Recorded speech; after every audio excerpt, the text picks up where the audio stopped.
महागठबंधन में मचा घमासान। तेजस्वी राहुल आमने सामने, मुकेश सैनी ने दिखाए तेवर, कांग्रेस ने चल दी बड़ी चाल।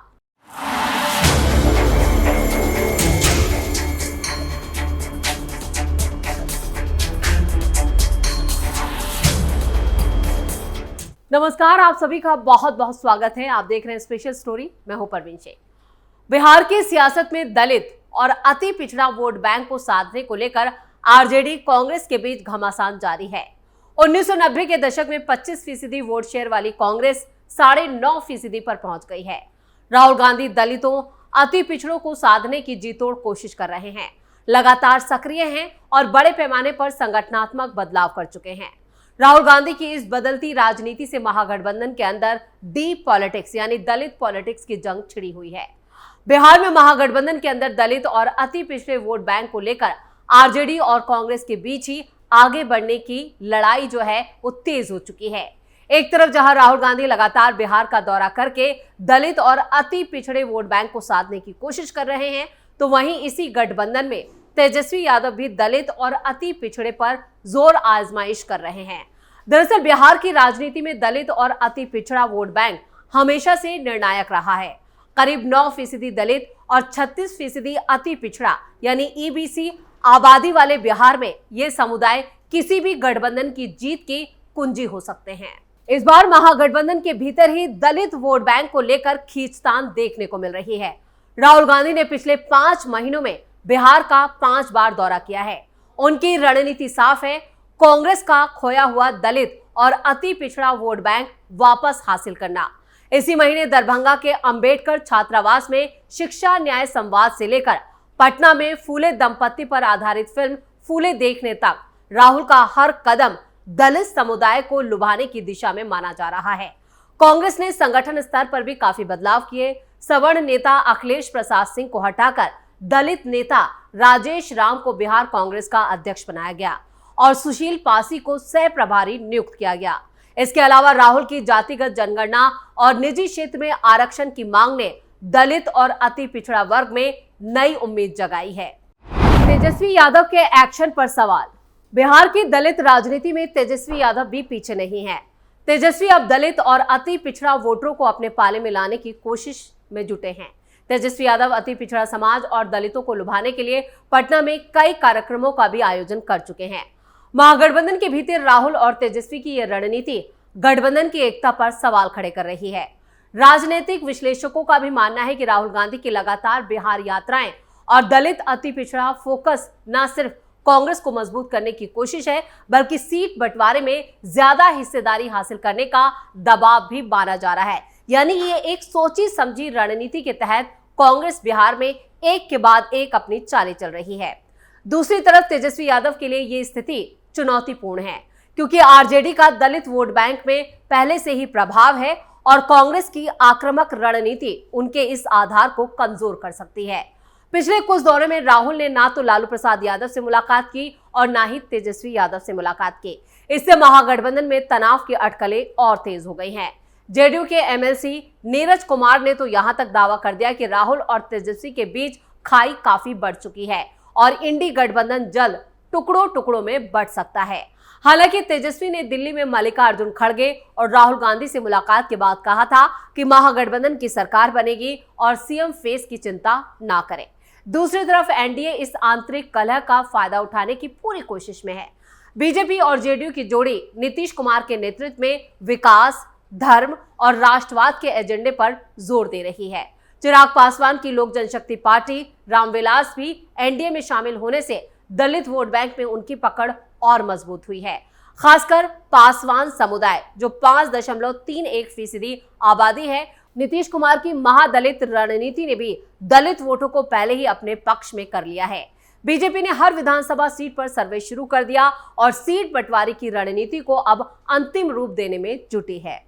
कांग्रेस के दांव पर फंस गए तेजस्वी। विधानसभा चुनाव को लेकर राजनीतिक दलों ने अभी से वोटरों को लुभाने के लिए लोक लुभावन वादे करने शुरू कर दिए। विधानसभा चुनाव को लेकर बीते दिसंबर में आरजेडी नेता तेजस्वी यादव ने महिला वोटरों को लुभाने के लिए माई बहन मान योजना की घोषणा की थी। तेजस्वी ने इस योजना के तहत राज्य में सरकार बनने के बाद महिलाओं को 2,500 रुपए हर महीने देने की बात कही। तेजस्वी की इस घोषणा को आरजेडी विधानसभा में भुनाने की कोशिश में लगी हुई है और करीब सभी कार्यक्रमों और सभी जनसभाओं में इस घोषणा की चर्चा जोरों से हो रही है। अब कांग्रेस ने भी तेजस्वी की इसी योजना पर अपना जो है दांव चला है, यानी इसे अपना लिया है। कांग्रेस ने बिहार में माई बहन मान योजना के तहत अब राज्यों में महिलाओं का निबंधन भी शुरू कर दिया है। मामले की जानकारी देते हुए महिला कांग्रेस की राष्ट्रीय अध्यक्ष अलका लांबा ने कहा कि बिहार प्रदेश अध्यक्ष ने बहुत ही बेहतर योजना की घोषणा की है। कांग्रेस सिर्फ वादा नहीं करती बल्कि उसे पूरा भी करती है। कांग्रेस की नेता अलका लांबा ने आगे कहा, हिमाचल प्रदेश में हमारी सरकार है और वहां इस तरह की योजनाएं चला भी रहे हैं। झारखंड में भी हेमंत सोरेन की अगुवाई वाली सरकार में इस तरह की योजनाएं चल रही हैं। राज्य की महिलाएं हेल्पलाइन नंबर पर मिस्ड कॉल करके अपना रजिस्ट्रेशन करवा सकती हैं। वहीं दूसरी तरफ पूर्व मंत्री मुकेश सैनी का भी तेवर जो है वो कम नहीं हो रहे हैं। मुकेश सैनी शुरू से ही विधानसभा चुनाव में कम से कम 40 सीटों के साथ डिप्टी सीएम पद की मांग पर अड़े हैं। मुकेश सैनी अपनी इस मांग को दोहराते हुए कह रहे हैं और बीच में उन्होंने बीजेपी के प्रदेश अध्यक्ष दिलीप जायसवाल से भी मुलाकात की थी, जिसके बाद ये चर्चा होने लगी थी अगर मुकेश सैनी की मांगों को महागठबंधन में पूरा नहीं किया गया तो वह एनडीए के साथ भी जा सकते हैं। महागठबंधन में अपने दोनों सहयोगी मुकेश सैनी और कांग्रेस का रवैया तेजस्वी और लालू यादव के लिए यहां पर संभालना काफी मुश्किल हो रहा है। ऐसे में अब देखना होगा कि तेजस्वी यादव विधानसभा चुनाव तक अपने सहयोगी दलों को कैसे मना पाते हैं या फिर चुनाव से पहले ही महागठबंधन में बड़ी टूट हो जाती है। यानी कांग्रेस यहां पर क्या एकला चलो की राह पर चलती है और मुकेश सैनी को लेकर भी कुछ कहा नहीं जा सकता कि वो किस तरफ अपनी सियासी गोटियां बिठा सकते हैं, क्योंकि 40 सीटों की मांग और डिप्टी सीएम का पद जो है वो आरजेडी मान जाए, ऐसे आसार दूर दूर तक नजर नहीं आ रहे हैं। बिहार के सियासी गलियारे में हाल के दिनों में जो सियासी घटनाक्रम हुए हैं उसे देखकर आरजेडी और कांग्रेस के बीच चल रही सियासी खींचतान को समझा जा सकता है। दरअसल बिहार में माई बहन मान योजना पर कांग्रेस और आरजेडी के बीच क्रेडिट लेने की होड़ मची है। खासकर कांग्रेस जिस तरह से बिहार में आगे बढ़ रही है उससे कई संकेत मिल रहे हैं। दरअसल बिहार में चुनावी साल है और तेजस्वी यादव पहले ही माई बहन मान योजना के तहत महिलाओं को हर महीने 2,500 रुपए देने का ऐलान कर चुके हैं। अब कुछ महीनों बाद कांग्रेस ने भी यही घोषणा कर दी। सवाल उठता है कि महागठबंधन के होते हुए कांग्रेस ने अलग से इस योजना की घोषणा क्यों की? क्या कांग्रेस कोई खेल करने जा रही है? बिहार विधानसभा चुनाव से पहले कांग्रेस ने महिलाओं के लिए बड़ा चुनावी वादा कर दिया।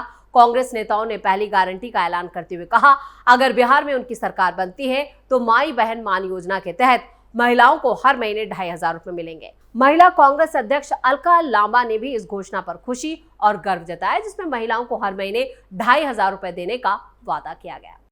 एनडीए ने भी घेरना शुरू कर दिया। दिसंबर 2024 में आरजेडी नेता और पूर्व डिप्टी सीएम तेजस्वी यादव ने भी ऐलान किया था कि बिहार में अगर 2025 में महागठबंधन की सरकार बनती है तो माई बहन मान योजना के जरिए महिलाओं को हर महीने 2,500 रुपए दिए जाएंगे। तेजस्वी यादव ने कहा था कि इस योजना के जरिए से महिलाओं को सशक्त बनाया जाएगा। अब सत्ता पक्ष में एनडीए ये सवाल पूछ रहा है कि अगर बिहार में महागठबंधन है तो ये अलग अलग घोषणाएं और चुनावी वादे क्यों हो रहे हैं? एनडीए नेताओं का आरोप है कि कांग्रेस को अब तेजस्वी यादव की अगुवाई मंजूर नहीं है। प्रेशर पॉलिटिक्स या कुछ और? ये सवाल इसलिए भी उठ रहा है कि महागठबंधन की दिल्ली में, जम्मू और पटना में कई बार हुई मैराथन बैठकों के बावजूद भी तेजस्वी को मुख्यमंत्री के चेहरे के रूप में घोषित नहीं किया गया है, यानी कांग्रेस इसके लिए तैयार नहीं है। बिहार में जब कन्हैया की यात्रा हुई तो आरजेडी के एक नेता शामिल नहीं हुए, यानी एक भी सिंगल नेता इस यात्रा में शामिल नहीं हुआ है। जाहिर है सवाल उठना लाजमी है कि आखिर ऐसा क्यों हो रहा है? क्या कांग्रेस सीट बंटवारे को लेकर कोई प्रेशर पॉलिटिक्स कर रही है या फिर बिहार में कांग्रेस एकला चलो की राह अपनाना चाहती है?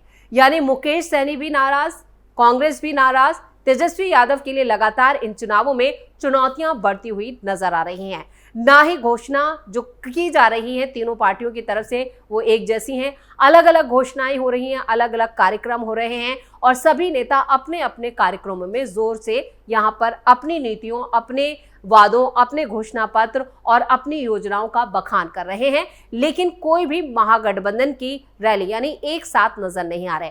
ना राहुल और तेजस्वी एक मंच साझा कर रहे हैं, ना बाकी के नेता। यानी यहाँ पर अंदर बहुत कुछ चल रहा है, जिससे साफ है कि महागठबंधन में एक बड़ा विस्फोट होने वाला है। जो स्थितियां हैं वो इसी तरफ इशारा कर रही हैं कि कभी भी महागठबंधन में बहुत बड़ा बिखराव हो सकता है, टूट हो सकता है और इसको लेकर अब खबरें भी सामने आने लगी हैं।